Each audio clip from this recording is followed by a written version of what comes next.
episode of Timber Talks, the podcast where we dive deep into the world of forestry and the red ways it intersects with our lives and our future. I'm your host, Mindy, and today we have an incredibly insightful episode for you. Joining us is John Perlin, an esteemed author, lecturer, and consultant in solar energy and forest preservation.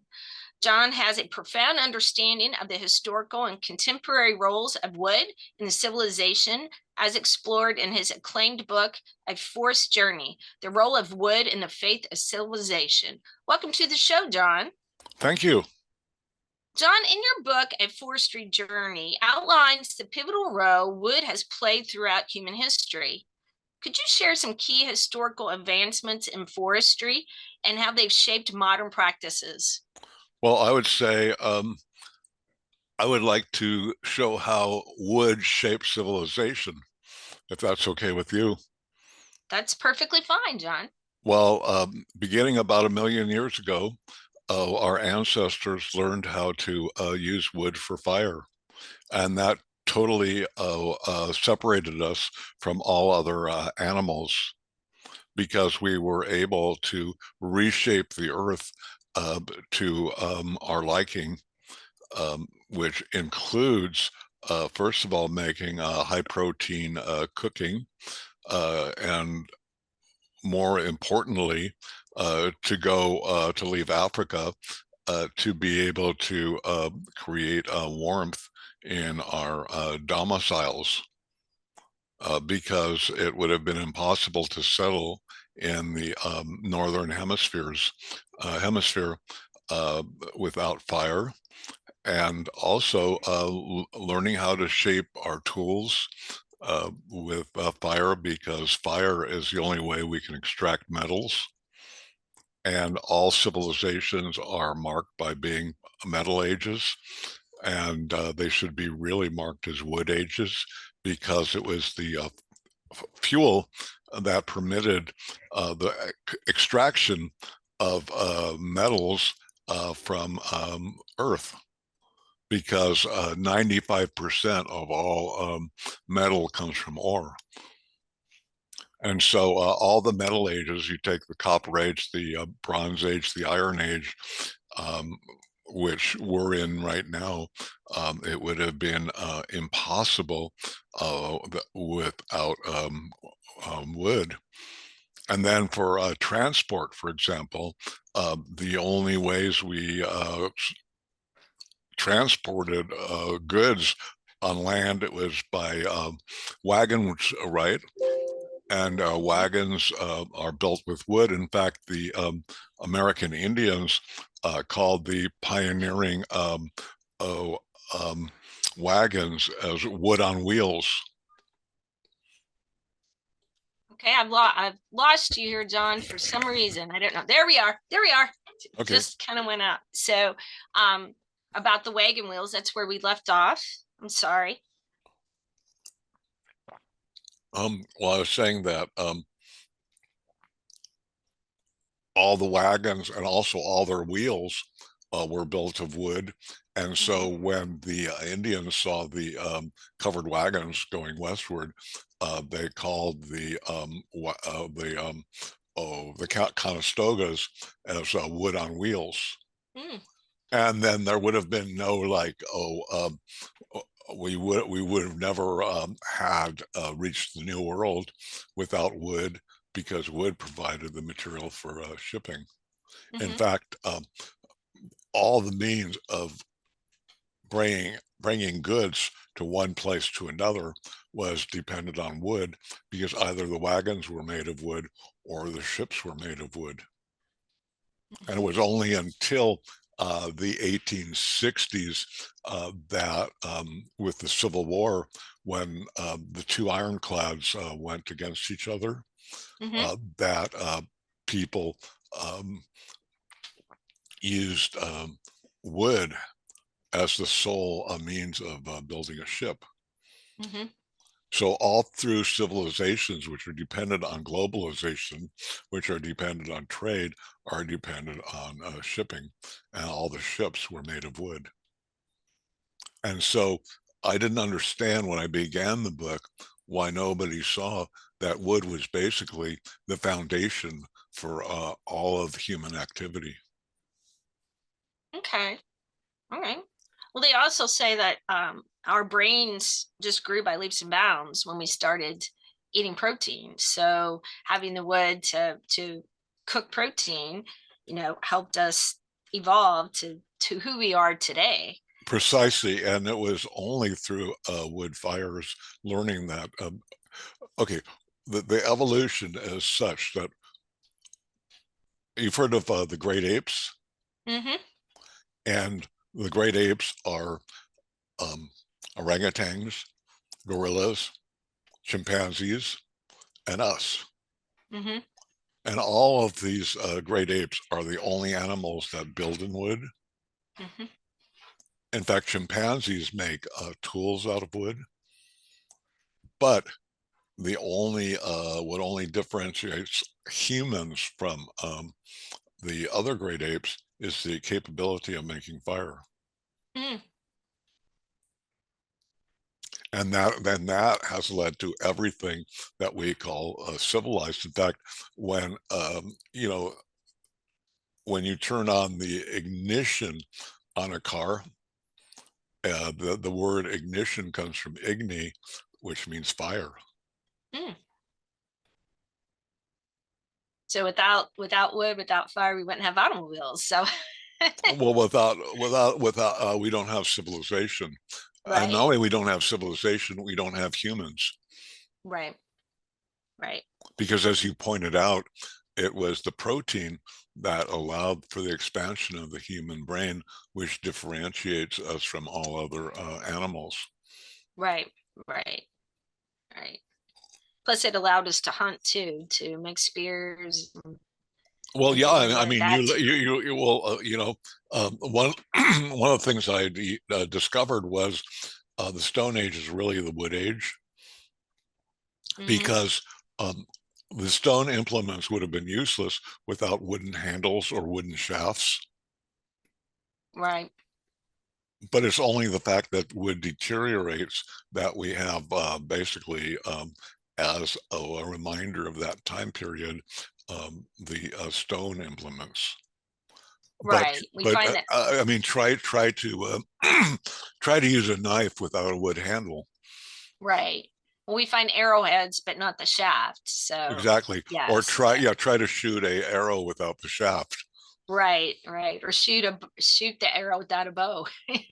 Exactly. And I didn't comprehend why nobody saw this, that wood is the basis of civilization, or more generally is the basis of humans. And so I decided to write a book about this. Mm, And I tried to get all the actors during the various time periods, um, what they had to say about the importance of wood, and I discovered that the literature was immense, that as one English writer in the 1600s said, better to be without gold than wood. right, right. And it kind of makes you wonder in the near future. I have done a couple of projects with NASA, and if we're going to colonize Mars, we're going to have to build, and a lot of our building materials would just be too heavy, but seeds will travel, and you could grow your construction materials there on the planet that you want to colonize, which would be wood. So just kind of what we could possibly see in the future from your research. um, in your work, you emphasize the interconnectedness of forest preservation and solar energy.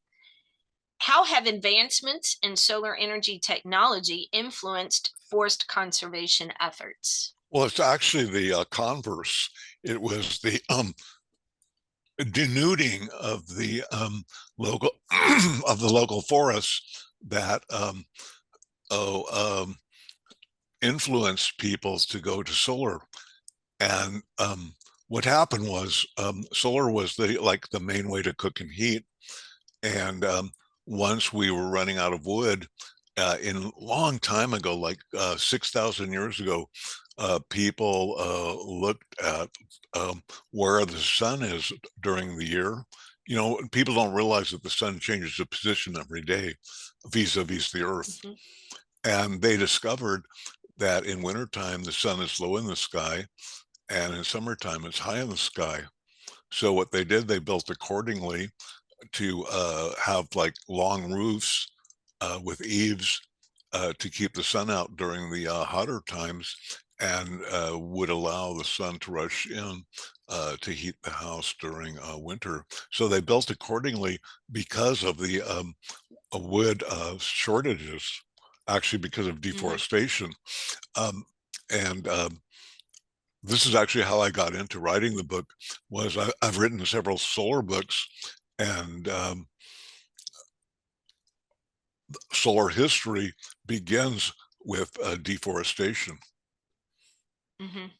And so I asked myself if wood was the primary fuel for civilizations, then it must have played forest must have played a major part of the development of civilization.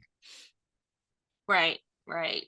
Well, I know in history, there have actually been countries that like Scotland, they're in, well, not their entire, but in Scotland, they harvested all their trees to build warships. And then they realized if they went to war again, they wouldn't have any resources to build more ships. So they planted trees. So the estate owners would plant trees, and then that became areas where you could pay to hunt and that type of thing. But you know, countries have seen the wrong in some habits and have tried to correct it because of the value of the trees and how it made them susceptible if they didn't have trees to produce certain products like warships.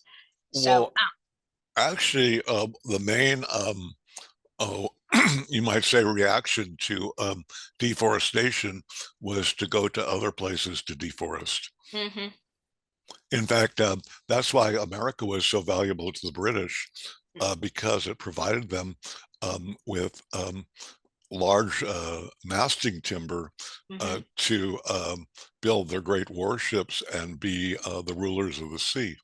Right, right, because they had essentially kind of theoretically virgin forests that they didn't have to wait for the trees to grow to be able to harvest to meet their needs. So Well, um, I think we should get rid of the word harvest because trees are not a crop.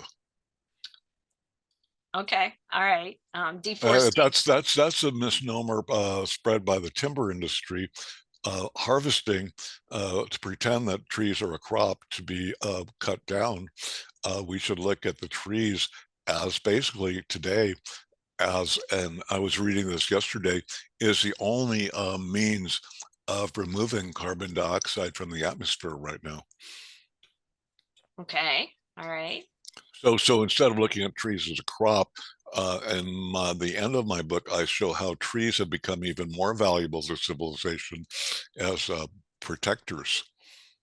Right, right. Well, we're learning more like how plants communicate, how they protect each other, how they warn, how they communicate with insects to come and lay eggs and caterpillars.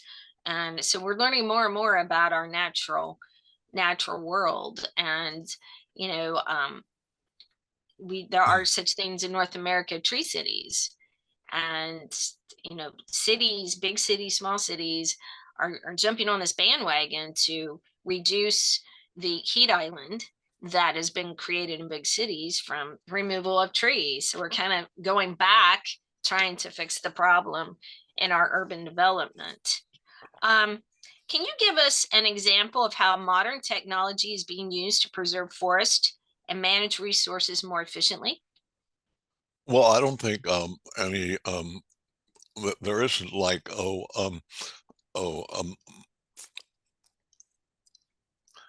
what I think is the revolution is the science Mhm. of what trees do.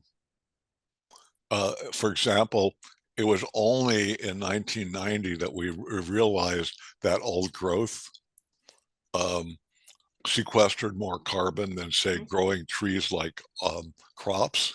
Mm-hmm. And it was only in the last 10 years that we've discovered that not only do trees create rain, but they also serve as a, um, a means of relaying rain to distant areas. Because until about 2012, the idea was that the evaporation of the oceans was the only way you provide a rainfall. Mm-hmm. And the new science shows that actually trees, for example, the Congo Basin provides 40% of the water for the Nile. Mm-hmm. And so we're coming to all these, and also in human health, it's generally agreed that the destruction of the interface, you might say, of humans with the forest was what brought the coronavirus to Wuhan, for example.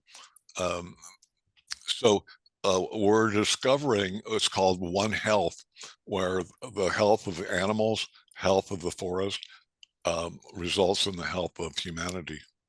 Mm-hmm. Well, like in Japan, where we in the United States have gym memberships, they in Japan have forced memberships because it was found walking through the forest, you have bacteria from the trees that fall on humans, and it helps build a stronger immune system. So you can use your membership to go to the forest and walk around to reduce stress, to improve your immune system, to do all these things that we were doing thousands of years ago, and we didn't realize that we really needed it.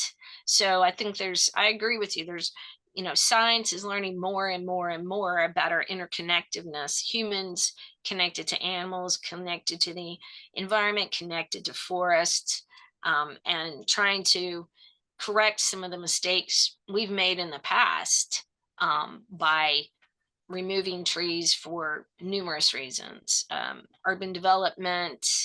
Yeah, Um, urban development is probably the one of the main causes of deforestation. mhm. Um, it changes the whole flow of both the rain cycle and the oh, currents, air currents. Mhm. Right. Well, at least in North America, we have this concept that everybody should have a house and etc. And that's great in a perfect world, but there is a cost, but besides the dollar cost, there is a cost when you pursue that everybody has a right to a house on a quarter acre or whatever. We have the same problem in agriculture. Um, you have a subdivision comes in, it causes a lot of damage that farmers have to deal with. So, it's kind of a all around problem that I don't think there's any real clear solutions until we all kind of get on the same page, so to speak. Looking ahead, what do you see as the most promising technological advancements that could revolutionize forest preservation and management? Just basically keeping people out of the forest. So you wouldn't agree with like having parks and stuff like that? You think there Well, should parks, yes, if they're regulated, because my Canadian the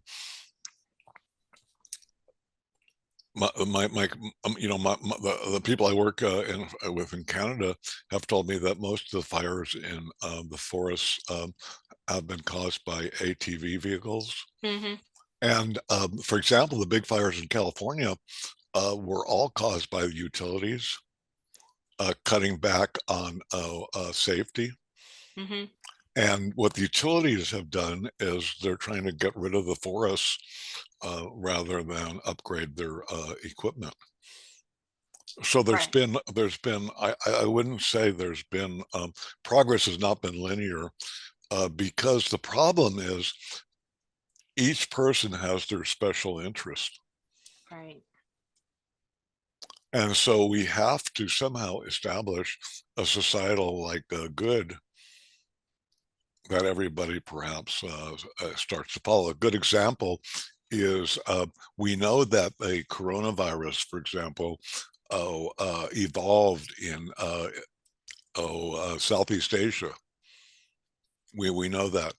And instead of putting off limits to people's like interaction with the forest, China is developing this area, and in the process, causing more possibilities of pandemics, because each person or each government has their special interests, and nobody thinks of the earth as a whole. Right, right. I mean that there's a lot of problem with that in a lot of different areas where we just, you know, I work hard and I want a house and I don't care what it costs. I don't care what it costs, people down the road. I don't care how it affects the farmer in my community. I just want a house in the story. So And that all began, what's interesting about my discoveries in the book, that began thousands of years ago in the Epic of Gilgamesh, which was written something like 5,600 years ago, where they built the first road into the forest, and they basically um, cut down the trees to build the great civilization. well, I don't think people thought about, the long-term effects of that and made it more convenient to cut the trees down to create the road, so you could get to town. But in modern time, I think we're, as a species, are very selfish. Um, we don't really care. North America doesn't care what we do, how it's going to affect another country. Everybody thinks they have their own right to do whatever to achieve whatever goal. So you know, um, as you said, we don't have this global perspective as to what I do affects people I don't even know across the ocean. And is there a better way of doing it? And Type of thing. actually, that's you might say that's the human tragedy, because in the end of the forest will be our end too. Right, Because right, like I say, at the moment, and it's not going to change in a long time, the only way of removing carbon dioxide from the atmosphere is, first of all, realizing we have a problem, which scientists are agreed, but special interests aren't. But the only way to remove the carbon is we don't have any technical means of doing it. We only have two choices: one, not burning fossil fuels, and two, um, maintaining forests, just for right. humanity's survival. And I think there's a lot of greenwashing in a lot of industries, that items have been created to replace gasoline powered engines. And if you do a little research, you can see that that's not necessarily the case. That, on the surface, yes, but when you look at it, the production, it actually costs more as far as our resources, versus the old way we're doing it now. So, Oh, um, actually, I'm glad you brought this up, because what it shows, what we've learned scientifically, is that fossil fuels, they're you might say, oh, transformation from oil is a mhm, very extractive and very inefficient process. We lose about, I think it's 80% of the energy, mhm, while if we use other means like solar, it's mhm, because there's no transport. For example, a solar panel just sits there and intercepts the energy of the sun. Um, it's much more efficient in producing the same quality electricity, because all electrons are created equal. But there's such a, you might say, a self-interest in maintaining the status quo, Mm-hmm. And that could be our tragedy as a species. Because Well, as I show in a forest journey, that civilization moved westward as we cut down the trees.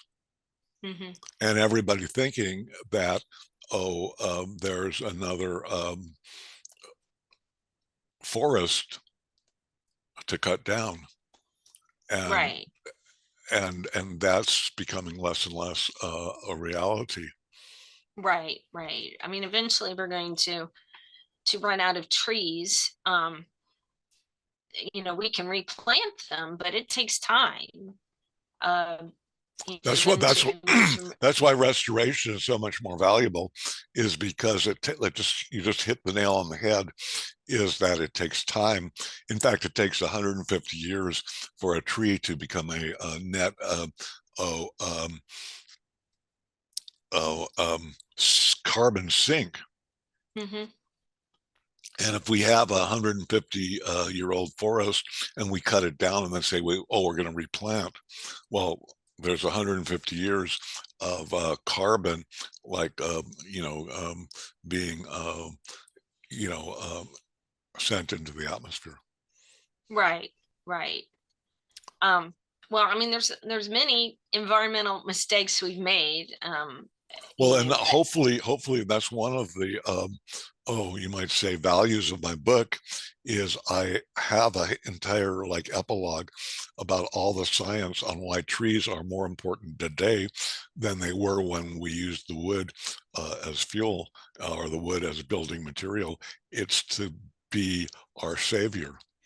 Right, right, Our existential existence rests on the forest. right. I mean, I think we, as a global species, um, need to change our attitudes about, especially natural resources and our rights. You know, it. We've taken liberty of having created this problem, and we need to fix the problem. If the tipping point hasn't already gone over, um, and to do that, we're going to have a change of attitude. We're going to have to reflect on what our rights really are as a species. What can we live with, and what can we live without comfortably? But that's going to take time, just like it's going to take time to raise trees. It's going to take time for people to admit there's a problem, and then admit they're part of the problem, and then change. Correct. So, But I hope my book might put a fire on some people's minds right.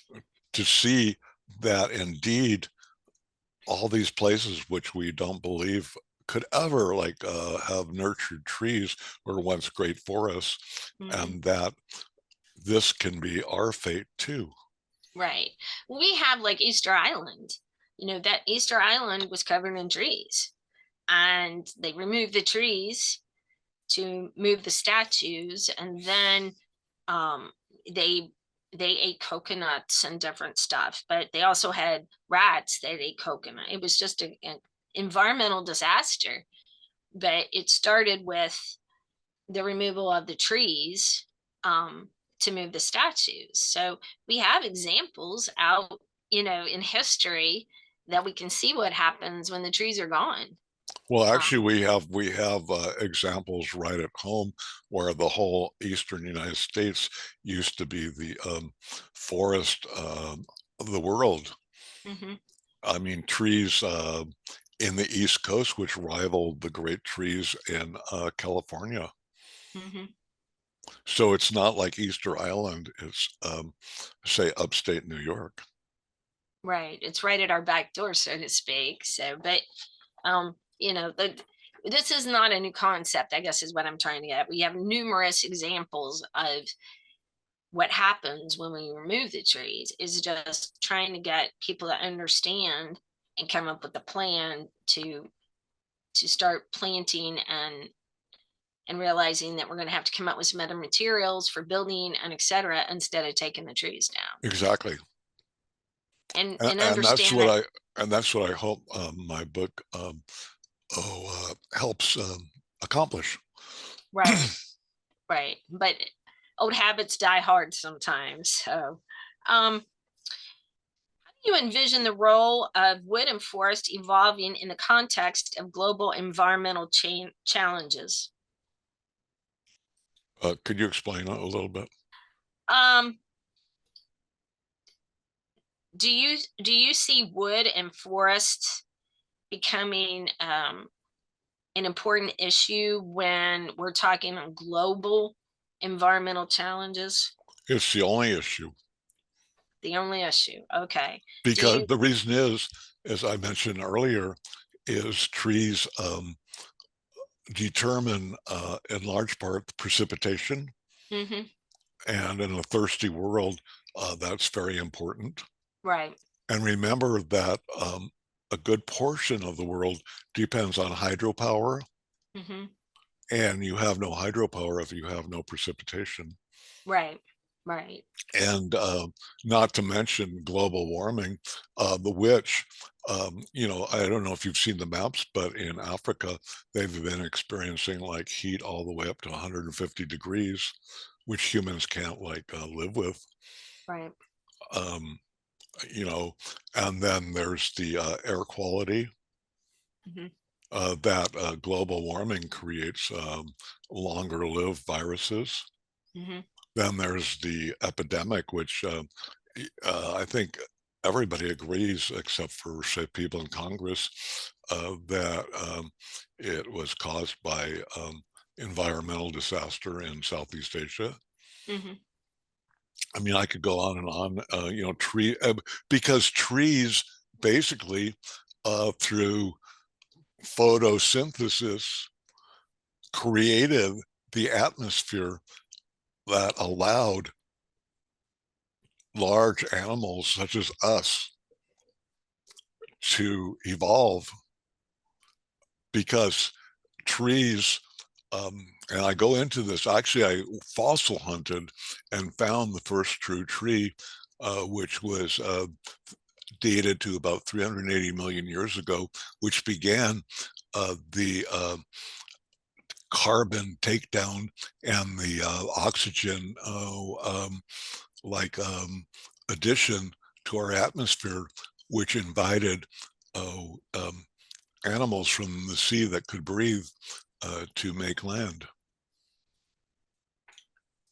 Okay. Is the UN doing research on this? I know they have a global initiative.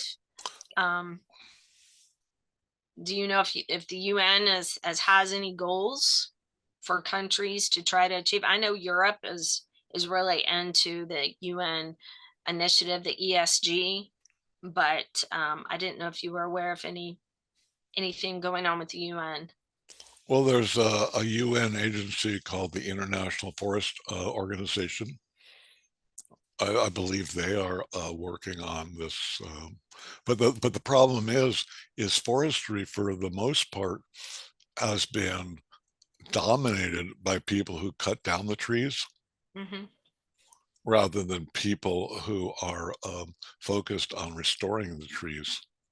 Right. Because, for example, I was up in Northern California, and you should have seen the lumber yards just full of big trunks. Hmm. Well, I do know some individuals I've talked to, some arborists and stuff, that one gentleman has a program that arborists can join. So for every tree they take down, this organization plants two. And Yeah, but see, it's not. there's the problem. There's the problem. You hit the nail on the head once again. A tree is not like a new car. Hmm. It takes time, and we don't have time. So substituting this whole idea of actually, the first sponsor for my project was like the timber industry. But the more I got involved with them, the more I saw that they were A, greenwashing, and B, they were not trying to resolve the problem. Right. Because we treat, this is the whole problem is, and I go into this in my book, is the anthropomorphizing of trees. We think that a young tree is young and vigorous and takes all the carbon, and old growth is like a person in a rest home, unable to really do much of anything. While it's been proven over the last 30 years that it's the old growth that actually not only hold in the carbon, but also take in more carbon than the younger trees. Right. Well, this gentleman I'm talking about, it's for arborists to remove dead trees. So it's not a perfect solution by any stretch of the imagination, Well, but because we don't have the time. I mean, that's the whole problem. I was really it was about 3 days ago where they were talking about the ideas of having big machines scoop up the carbon, but they said there's nothing available. There's no technology like that available, and the Mhm. only means right now of taking in CO2 on the planet are trees. So Right. if you cut down this scooper of carbon and plant this little bitty tree, you know, you wait, and who knows if 40 years pass and the carbon gets, as it's happening, the earth gets hotter and hotter, that little Mhm. tree can't even survive. Right. Right. Well, I guess my response to that would be that, I'm just talking to different arborists and Right. stuff seems to be a little change. We're just not, you call an arborist, and my dad had 4 water maples topped, and water maples aren't the best. They're a softwood tree. They've been there for over 50 years on the farm, but he had them topped. And unfortunately, they moved on to the forest above. But he had been told by several people, just take the trees down. It's just water maples. But my dad had them topped, and just talking to arborists, they talk to people about, let's prune the disease away and remove this branch that could cause a problem. But they are, at least the gentlemen and women I have talked to, are kind of stepping away from just going in and doing what I would call clear cut. That's a problem tree. We'll just cut it down to the ground. Problem solved. They're kind of having a change of heart and trying to prune these trees so they can remain growing and vigorous and stuff like that, and do what that Mother Nature wants them to do, versus the old way, which was just take the trees down. Right. Um, and like the emerald borer, they are injecting pesticides in the trees as a pre-treatment, in case the borer comes into an area. But they're also doing that for trees who have the emerald borer, trying to save the trees so they don't have to take them down. So this invasive insect isn't killing all these trees because they're changing species. They run out of elms, they're going to another species. So I personally kind of see some change, but we have a long way to go before we can really solve this problem and really get a grasp as to how important trees are. But I think it's a little baby step forward, um, in educating the public too. The arborists I've talked to are, that's one of their components, is they feel compelled to educate the public on the importance of trees and why the first step shouldn't be removal. The first step should be to try to save the tree. um, and sometimes it's just not possible. I mean, the water maples on my dad's farm are dead as a doorknob, and it's just the way it is.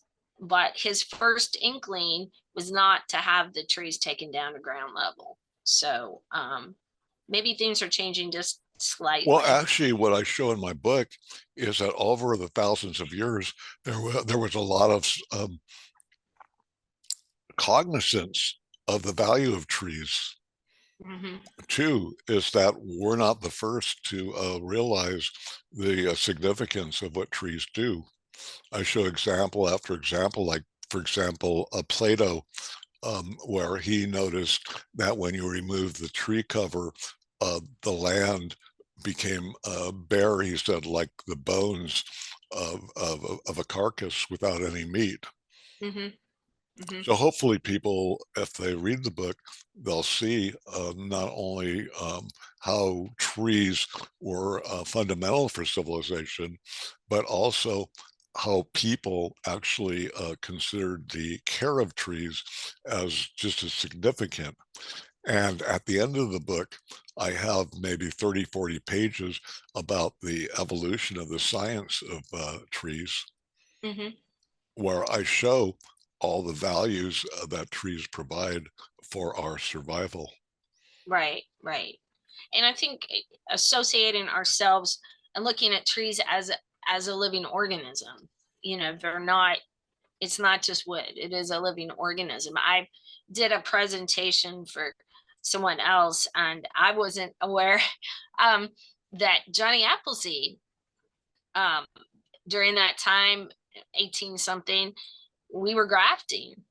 And Johnny Appleseed, the apple trees that Johnny Appleseed went around and spread through North America, he started from seed because and I can't even remember what religion he followed, but they felt that trees felt pain.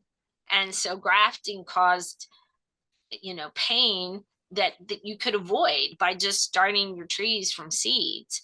And, I'm sure some people just laughed about that was just so funny, but we're finding more and more about the communication between tree roots and, just a completely different world as far as plants. And maybe they do feel pain, who knows? But so based on your extensive research and experience, what are some best practices for sustainable forest management that you would recommend to professionals in the field? And I know you said keep people out of the forest. Do you have any other suggestions? Well, I think to teach the world of what trees do for us, and people can make better decisions. Like instead of trying to find if coronavirus, escaped from a lab, which is quite silly, to understand how deforestation created the breeding grounds for coronavirus. This is one example, or for a water thirsty world realizing the role trees play in rain. Mhm. Maybe this might get people to want to save the forest too, or realizing that well, first of all, we have to come to the realization that global warming is real, climate change is real, and the only way to resolve is by restoring the forest. Okay. Because as I said earlier in our interview, that the only takedown of CO2 available on land is the forest. Hmm. So I would recommend my book. Well, like people have said, it's the Bible of the forest. Right, right, How trees have played. Without trees, there would have been no civilization, and now without trees, there won't be any civilization again. right, right. For those looking to make a positive impact in forest preservation, what practical steps or initiatives can they get involved in?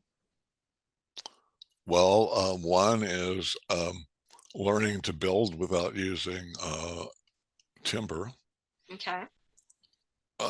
Two, on a local level, put checks on the wilderness and the urban wilderness interface.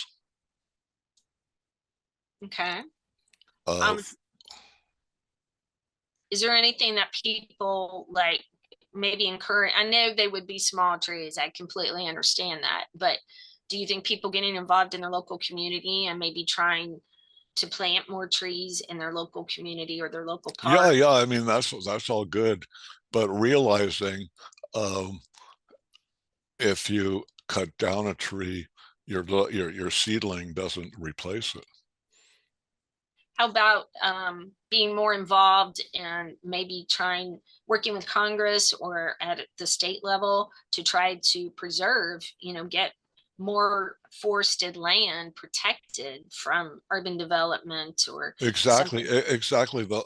I try to tell people, and they think this is wild, but one of them, I see this in Santa Barbara, for example, where I live, is in the hills people are building, and when they build, they cut down the oak forests.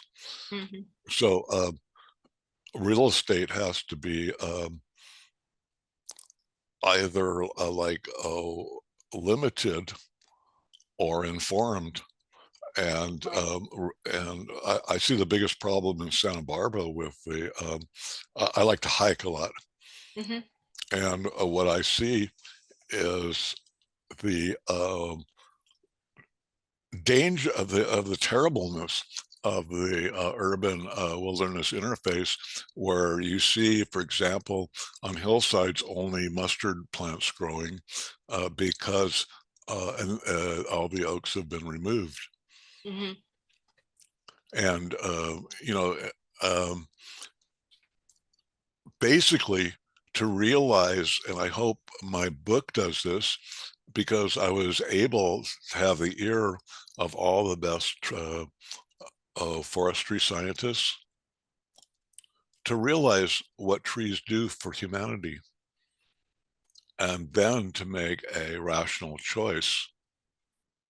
I mean, do we want to live in a world where, you know,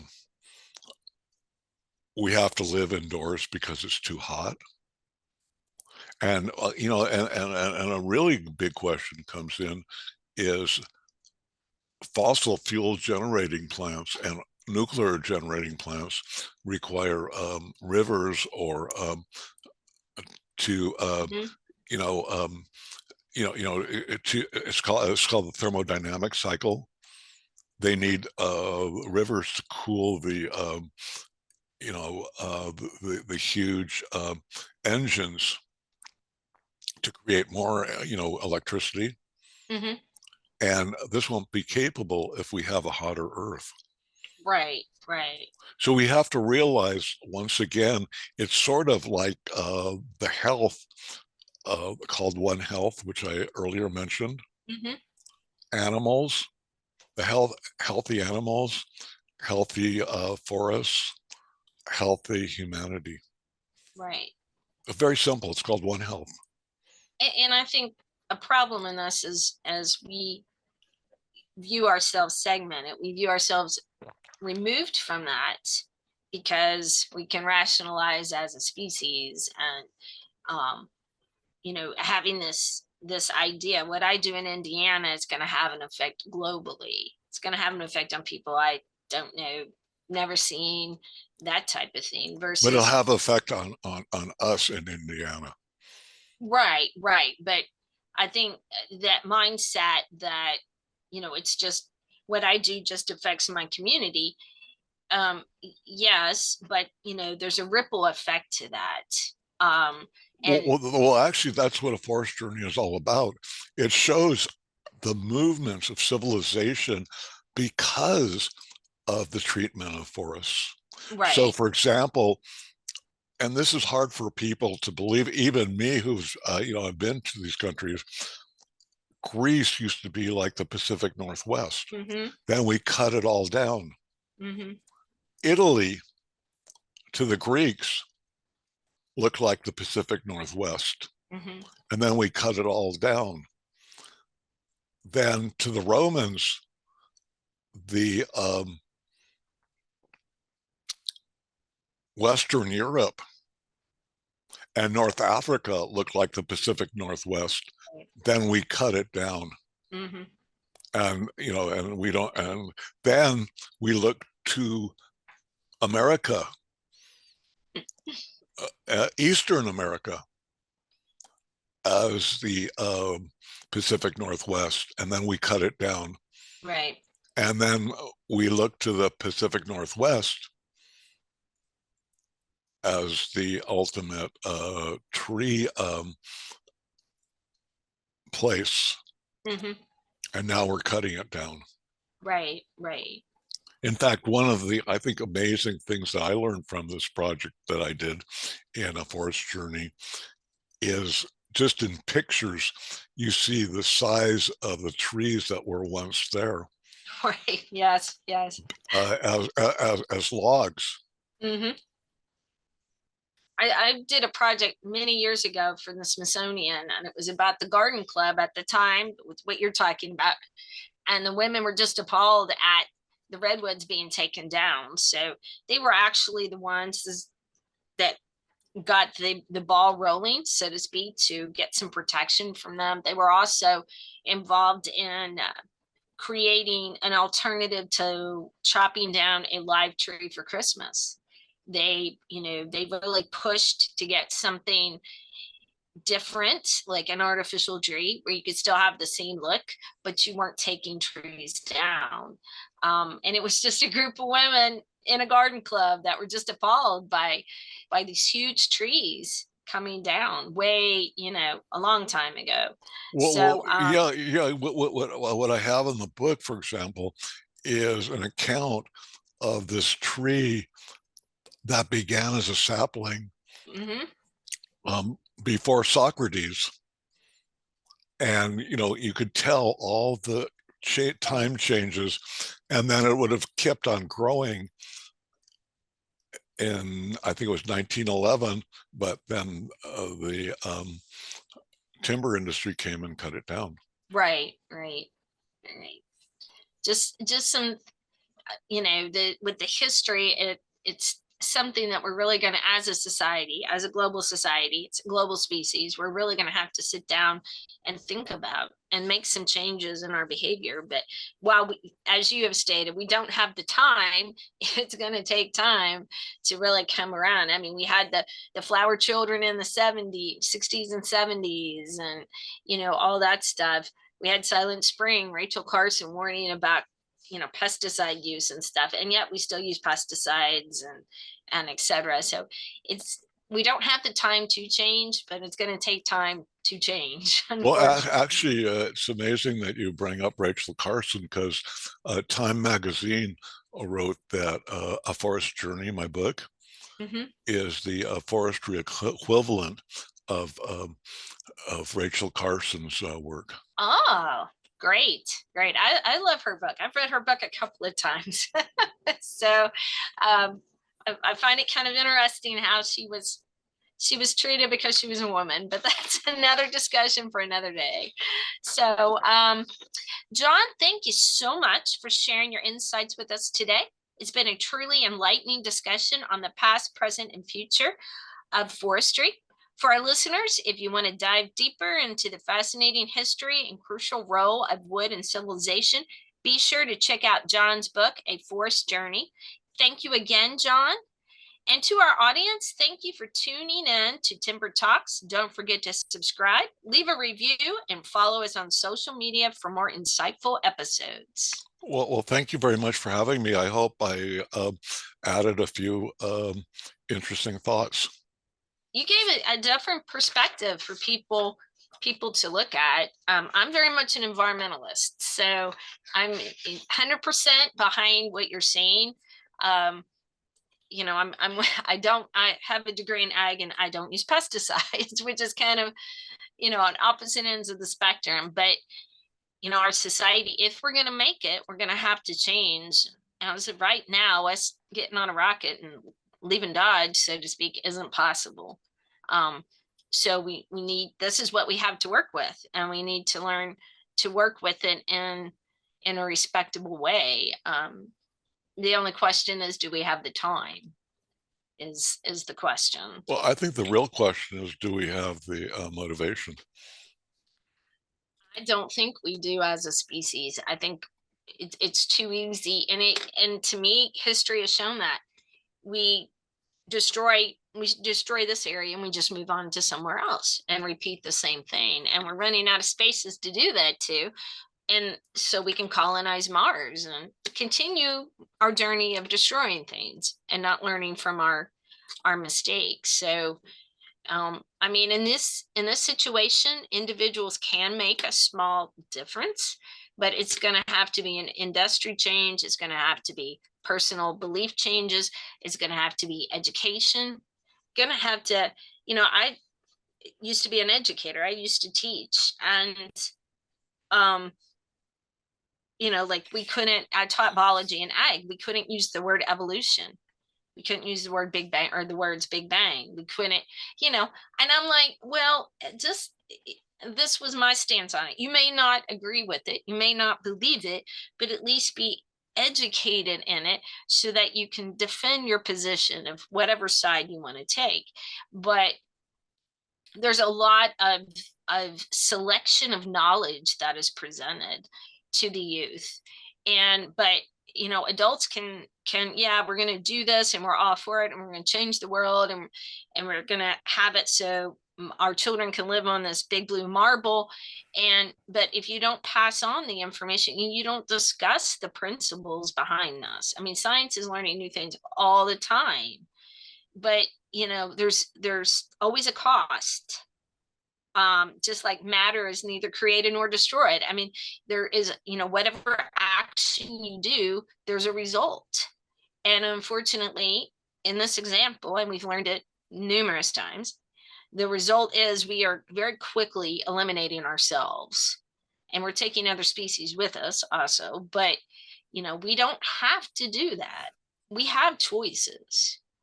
Some people may not like the choices, but we do have choices to change our behavior. Just like other countries like China, people live in apartments. I mean, that's not my cup of tea. I'll be the first one to admit it. But does everybody on the globe have a right to live in a house on a quarter acre? Can we just come up with some other solutions, some other building materials, some other ways of handling this situation so we can stay on Earth and not have to try to spend our time trying to figure a way to get to Mars?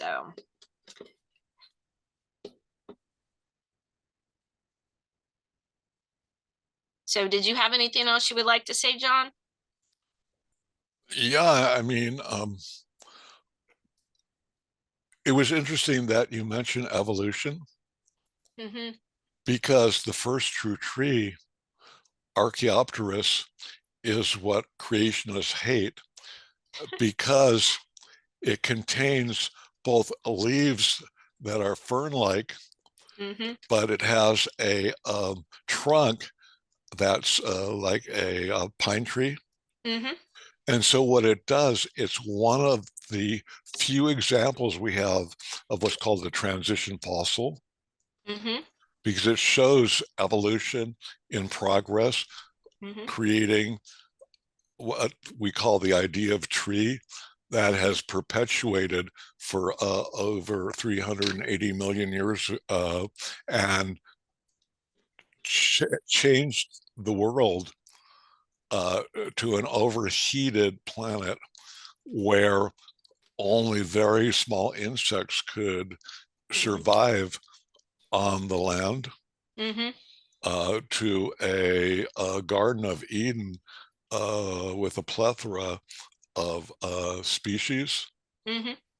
And so we have the choice to maintain this garden or to return to where life could only survive in the sea.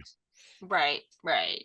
So Well, that's, I'm very much an advocate of education. You have to educate people to get a change. But I think sometimes in educating about topics like this, we forget about kids, yeah.